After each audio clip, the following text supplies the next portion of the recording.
seek Jesus and his righteousness. தேவனை தேடுங்கள், இயேசுவை தேடுங்கள், கர்த்தருடைய ராஜ்யத்தையும் அவர் நீதியையும் முதலாவது தேடுங்கள்.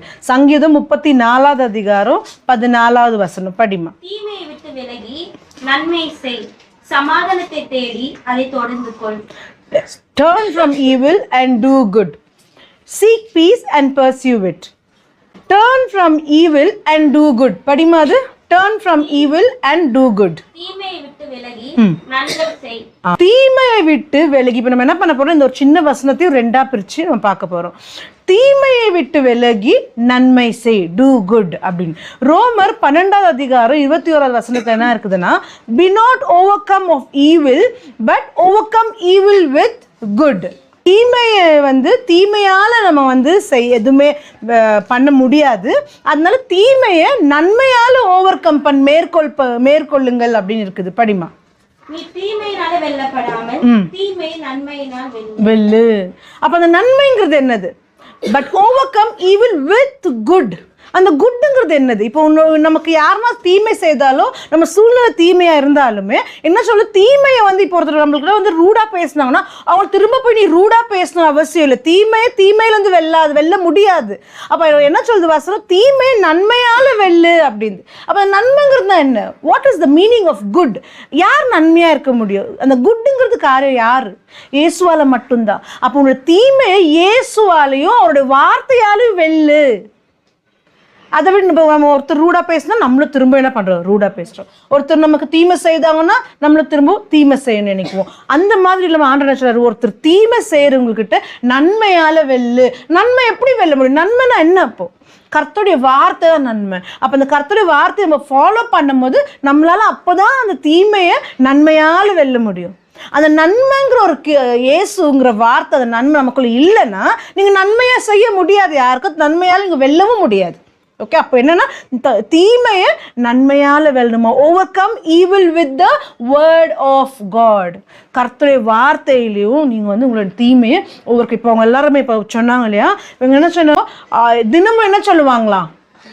இந்த கர்த்தருடைய தயவு, மனிதன் தயவு என் மேலே இருக்கட்டும். அந்த அவங்க அப்போ அவங்களுக்கு எவ்வளோ தீமையான காரியம், வேலை போகுது, எதிராக பேசுகிறாங்க. அப்போ இந்த மாதிரி தீமையான காரியங்களை எதை வச்சு இவங்க மேற்கொண்டு நீங்கள் சாட்சி சொன்னாங்க? இயேசுடைய வார்த்தை நன்மையால். இப்போ அவங்க ஒரு வார்த்தை சொன்னாங்க, நான் I am a giver never the பாரோவர்னாங்க. அப்போ அவங்களுடைய குடும்பத்தில் அந்த மாதிரியான காரியம் இருக்கிறதுனால, எனி டைம் காசு பிரச்சனை இருந்ததுனால அந்த ஒரு வார்த்தையால தேவன் அவங்களை மேற்கொள்ள வைத்திருக்கிறார். அப்போ அந்த தீமையை, காசு பிரச்சனைங்கிற அந்த தீமையை நன்மையால, தேவனுடைய வார்த்தையால, I am giver never the borrower, இன்னைக்கு வரைக்கும் அவங்கள ஆண்டவர் அப்படி நடத்துறாருன்னு சொல்றாங்க. அப்போ தீமையை நன்மையால மேற்கொள்ள முடியும்னா அவரோட வார்த்தையால தான் மேற்கொள்ள முடியும்.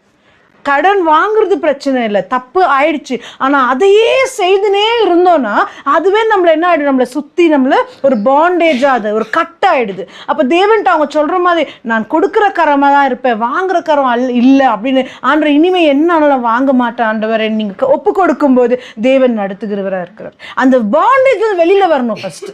அப்போ கடவுள் நடத்துறாரு. Price God.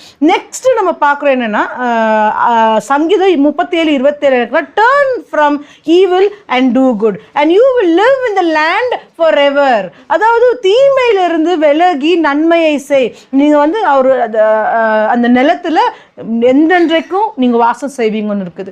தேவன் தான் நம்மளுடைய நிலம், தேவனுடைய ராஜ்யம் நமக்கு நிலம். இப்போ இஸ்ரேல் மக்கள் எப்படி ஒரு கானான் தேசமோ, நமக்கு கர்த்தர் ராஜ்யம் தான் இருக்க ஒரு ரெஸ்டிங் பிளேஸ். அந்த பிளேஸ்ல நிலையா நம்ம நிற்கணும்னா நம்ம தீமை செய்கிறவர்களுக்கு நன்மை செய்ய நினைக்கணும். அந்த நன்மை செய்ய எப்படி முடியும்னா கர்த்தர் வார்த்தை நம்ம இரவு பகல் தியானிக்கும் போது மாத்திரம்தான் முடியும். Next half of the verse என்னன்னாக்கா என்ன இருக்குதுன்னா, seek peace and pursue it. 34:14 ரெண்டாவது பகுதி என்ன இருக்குது?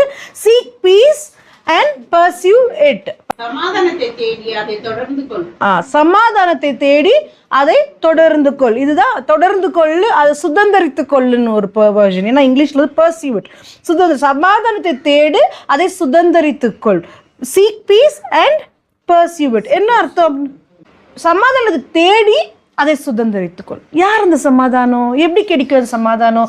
இயேசு சொல்றாரு, நான் இந்த உலகத்தை விட்டு போகவே சொல்றாரு, நான் சமாதானத்தை விட்டு போக. அப்ப சமாதானங்கிறது யாரு? இயேசு கிறிஸ்து. அப்போ இயேசு கிறிஸ்துவை தேடு. அந்த சமாதானங்கிற இயேசு கிறிஸ்துவை தேடும் போது, அவருடைய வார்த்தையை நீ தேடும் போது, அதை பற்றி கொள்ளும் போது, அதை நீ என்ன செய்யறியா? அதுல இருந்து வர ஆசீர்வாதங்களை நம்ம என்ன பண்றோம்? அப்ப நீ சமாதானங்கிற இயேசுவை தேடும் போது அந்த சமாதானத்தை நீங்க என்ன பண்றீங்களா? சுதந்திரித்துக் கொள்றீங்க. Praise God. You are pursuing the peace. Jesus Christ. அப்போ இயேசு கிறிஸ்து தேடின அர்த்தம், கர்த்தருடைய ராஜ்யத்தை முதலாவது தேடுங்கள், எல்லா அனைத்தும் கூட கொடுக்கப்படும். கர்த்தர் ராஜ்யம்னா என்ன? இயேசு கிறிஸ்து. அவருடைய நீதியை தேடினா அவருடைய வார்த்தை, அதை நீங்க தேடும் போது, அதன்படி நீங்க நடக்கும்போது அந்த சமாதானத்தை நீங்க சுதந்திரித்துக் கொள்வீங்க. இன்னைக்கு வாழ்க்கையில அநேகருக்கு அநேக பணம் இருக்கலாம், ஆனா சமாதானம் இல்லாம இருக்கும். ஹெல்த் இல்லைன்னாலும் சமாதானம் இருக்காது. அப்ப மெயின் நமக்கு என்ன தேவை? சமாதானம். சமாதானம் எங்கிருந்து கிடைக்கும்? இயேசு கிறிஸ்து மாத்திரம் தான் சமாதானம் கிடைக்கும். ஒரு படம் பார்க்கறதுனால சமாதானம் கிடைக்காது, ஒரு வீடியோ கேம்ஸ் ஆடுறதுனால சமாதானம் கிடைக்காது. நீங்க எனக்கு ரொம்ப அப்செட்டா இருக்குன்னு சொல்லி போய் ஒரு ஹவர் நீ ஃப்ரெண்ட்ஸ் கூட உட்கார்ந்தா கூட அந்த சமாதானம் கிடைக்காது. இயேசு கிறிஸ்துட மாத்திரம் தான் சமாதானம். அப்ப அந்த சமாதானம் வேணும்னா, நிலையா வேணும்னா, நீங்க நம்ம போய் ஃப்ரெண்ட்ஸுங்கள்ட்டையோ டிவியோ வீடியோ கேம்ஸ் அதெல்லாமே சமாதானம் கிடையாது. அந்த நேரத்துக்கு மேபி டேக் டைவர்ஷன் மாதிரி ஒரு டைவர்ட் ஆகலாம் மைண்ட், அவ்வளவுதான். மேபி நான் என்னுடைய பிரச்சனை இருக்கிறதுனால ஒரு சமாதானத்துக்காக அந்த டைமுக்கு வந்து ஒரு சந்தோஷத்துக்காக நான் எது டிவி பார்க்கலாம், வீடியோ கேம்ஸ் பார்க்கலாம், ஃப்ரெண்ட்ஸ் கூட சொந்தக்காரங்க கூட போகலாம், பக்கத்துல உட்காந்துக்கலாம். ஆனா திரும்பவும் நம்ம எங்க வரணும்? அதே வீட்டுக்கு தான் வரணும். அதே பிரச்சனை தான். அதனால நீ அதே வீட்டில் இருந்துனே பிரச்சனை சூழல் சரியா இல்லைனாலும் அங்கேயே இருந்து சமாதானமா இருக்க முடியும்னா அது கர்த்தருடைய வார்த்தையில மட்டும்தான் முடியும். ஏசு கிறிஸ்து அந்த சமாதானம் தான் ஏசு கிறிஸ்து. அப்போ ஏசு கிறிஸ்துவோடைய வார்த்தையை நீங்க அதிகமா நீங்க இரவும் பகலும் தியானிக்கும் போது அந்த சமாதானத்தை நீங்க என்ன செய்வீங்களா? சுதந்திரித்துக் கொள்வீங்களா? அதுல என்ன இருக்குது வசனத்துல? You will be in the land for எவர். அவரோடைய அந்த சமாதானத்தின் அந்த லேண்ட்ல நிலையா நிற்போமா? அப்போ சமாதானங்கிறது வெளியில இருந்து வர்றது இல்லை. இவங்களால என் பீஸ் ஸ்பாயில் ஆயிடுச்சு, இவங்களால என்னோட பீஸ் ஸ்பாயில் ஆயிடுச்சு நம்ம சொல்லவே முடியும். இவங்களால என்னோட சமாதானமே கெட்டு போச்சு. நிறைய பேர் பேசுறோமா? வேலையே சரி, இவங்களால என்னோட பீஸே ஸ்பாயில் ஆயிடுச்சு, என் டேவே ஸ்பாயில் ஆயிடுச்சு, இவங்கனால என் லைஃபே ஸ்பாயில் ஆயிடுச்சு. யாரோட லைஃபையோ டேவையோ பீஸையோ ஸ்பாயில் பண்ணவே முடியாது. ஏன்னா சமாதானம் ஒவ்வொருத்தருக்குள்ள இருக்குது, வெளியிலேருந்து வர்றது இல்லை, உள்ளேருந்து வெளியில போகணும். அது அதனால என்னதான் நம்மளை சுத்தி என்ன பிரச்சனை இருந்தாலும் நம்மளுடைய சமாதானம் யாருமே பிரேக் பண்ண முடியாது. நீ கர்த்தருடைய சமாதானங்கிற அந்த நிலையான அந்த சமாதானத்துக்குள்ள நீ தரித்து நிற்கும் போது உன் சமாதானம் யாருமே உடைக்க முடியாது. மற்றவங்க கிடைக்க நினைச்சாலும் அவங்களுக்கு நீங்க சமாதானத்தை கொடுக்குவீங்க தவிர நீங்க கெட்டு போக மாட்டீங்க. Praise God. அதனால இயேசு கிறிஸ்துவ சமாதானத்தை உங்களுக்குள்ள நிலையா நீங்க அதோட வார்த்தையில தான் வரும். அந்த வார்த்தை நிலையா உங்க இதயத்துல தங்கி இருக்கும்போது அந்த சமாதானத்தை யாராலுமே உடைக்க முடியாது. அதனால என் சமாதானம் ஒருத்தருக்கு எடுத்துட்டாங்கன்னு ஒரு நாளுமே நம்ம நினைக்க கூடாது. ஏன்னா சமாதானம் நமக்குள்ள இருக்குது, இயேசு கிறிஸ்து நமக்குள்ள இருக்காரு. நம்ம தான் மற்றவங்களுக்கு எங்க போனாலும் சமாதானம் கொடுக்குறோம்.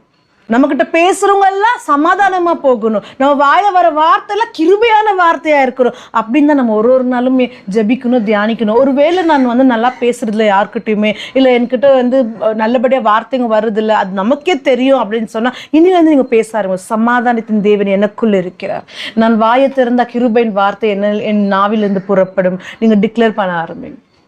அப்போ யார் உங்கள்கிட்ட பேசினாலும் அவங்களுக்கு ஒரு சமாதானம் கிடைக்கும். Praise God. சமாதானத்தின் தேவனை நோக்கி நாம் தேடி போவோம். எதை தேடணுமா? சமாதானத்தை. யார் அந்த சமாதானம்? ஏசு கிறிஸ்து. யார் அந்த ஏசு கிறிஸ்து? அவருடைய வார்த்தை. Praise God. ஹல்லேலூயா.